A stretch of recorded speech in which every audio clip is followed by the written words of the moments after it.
Hey, Tucker, it's a pleasure to meet you. It's nice to meet you. What's your name? My name is Randy Centers, Well, pleasure. Where are and you? originally I'm from the bucolic industrial splendor that is Kalamazoo, Michigan. I know it. But for the last 25 years, I've lived overseas. Wow. Have you come? Are you still Yeah. overseas? No, but I'm heading to Kazakhstan next month.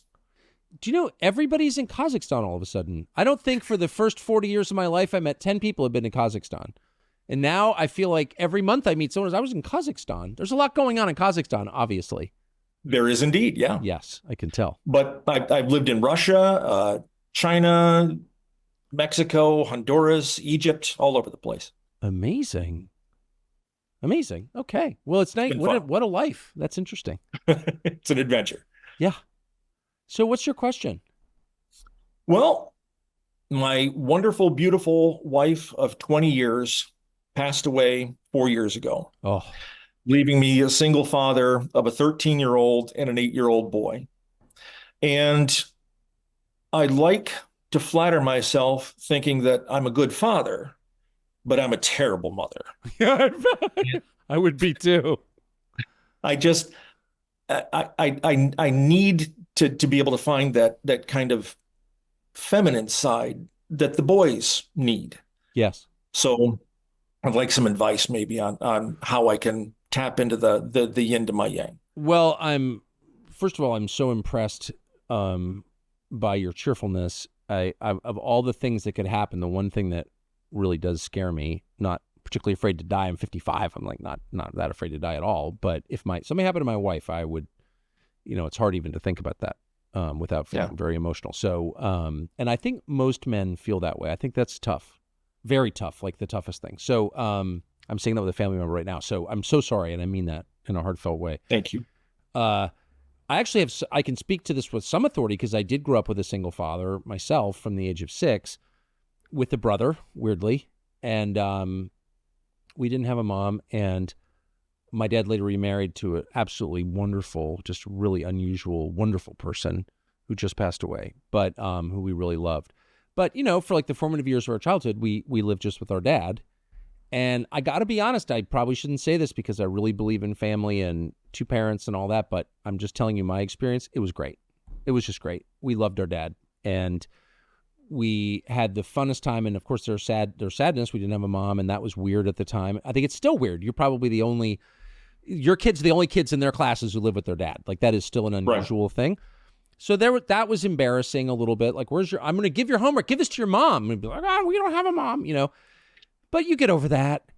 But I have to say, I absolutely loved it. And the thing that my dad did that made us not really miss not having a mom at all was he talked to us constantly. He just talked to us. And my father's a talker, just like I am. But we had meals with him. That was our main activity. We had meals. And we just loved it. And my dad's now 83, and I'm still talking to him every day.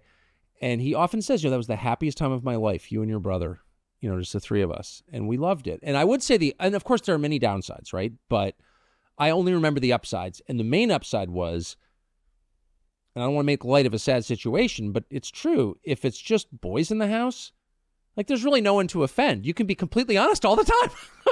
So like, you can. If you have a funny Yeah. joke or if you've got a weird opinion, like you can always tell your dad about that. There's no one's going to scold you. And so we really had a deeply enriching, I hate to say it, but like intellectual life in our house.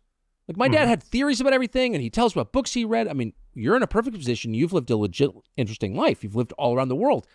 Telling your boys about that stuff, like, oh my gosh, they will be really enriched by that. And the last thing I will say that I hope makes you feel good is that my brother and I, who I also talked to this morning because I'm so close to him, we say all the time that we had a very weird childhood, of course, as your boys are having, but we had the best childhood. And we revere our dad, like in a very intense way, even in our 50s. We really feel like our dad saved us. And he's just the man. So of course you want a partner. I understand that. I don't think I could be a single father, but if you pull it off, your boys will revere you in a way that, kids don't feel about their dads. Like they will really revere you. I can just tell you that because Right. I've lived it. one of the difficulties that I'm having is that I kind of miss the things that my wife did with the boys, and Yeah. it's difficult for me to step into that. I know I need to do it, like sitting down and reading to my 8-year-old every Yeah. night. And although I love cooking, we have dinner, but the dinners are usually pretty quiet, and I'm wondering how much of that is a result of me just not thinking about what the boys need and what I need to be doing for them, or there's still a lot of grief there that I'm dealing with. So that's the part that it's hard for me to understand because that's so overwhelming. I have a beloved family member who lost his wife, and I personally don't think I could live beyond my wife. I just don't have really any interest in that at all, actually. But you don't have any choice because you've got boys to Yeah, raise. I would yeah, say as a practical matter, I mean, my father was not a good cook, and we ate breakfast cereal, Life cereal, and toast like most nights for dinner. And, my father would sit and like smoke unfiltered cigarettes while we ate our breakfast cereal for dinner. Like it was not, I mean, it was totally unhealthy and totally weird. And it was still totally great. Like we didn't care at all. yeah, Like I do think boys understand. They do. And the great thing about little boys is they have incredibly low standards for stuff like that.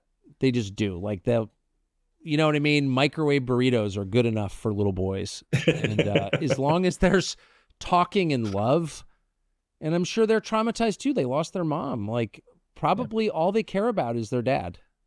yeah. Just having gone through something like that. I remember that. We were just so focused on my dad. Like if my dad was late coming home from work, we'd be like, where's dad? We were freaked out because we were so focused on him. Right. And, that's I mean, I think it's totally normal, but I'm sure your boys must feel that way or a similar way. But I'm just saying, as horrible as it is, I'm just telling you, as a product of that kind of life, if your goal is to do the best for them and you try, man, it'll pay off for them and you. I really believe that. Wonderful. She was substantially younger than me. She was 13 years younger than me, and she died of a cancer that she got from Chernobyl. Strangely, my wife was Russian. Oh, Um, so there's a lot there. Like the show that was on Chernobyl recently, I can't watch it. no, of course not.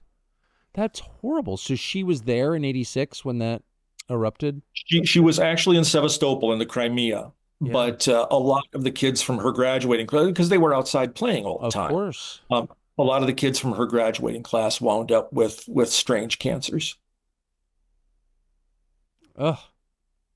It's shocking. It's shocking. Man, Yeah. that is my nightmare. So I'm sorry. Well, thank you very much. Thank you. And Godspeed. Say hi to your boys for me. I will. Thank you. They'll be thrilled. Nice to meet you.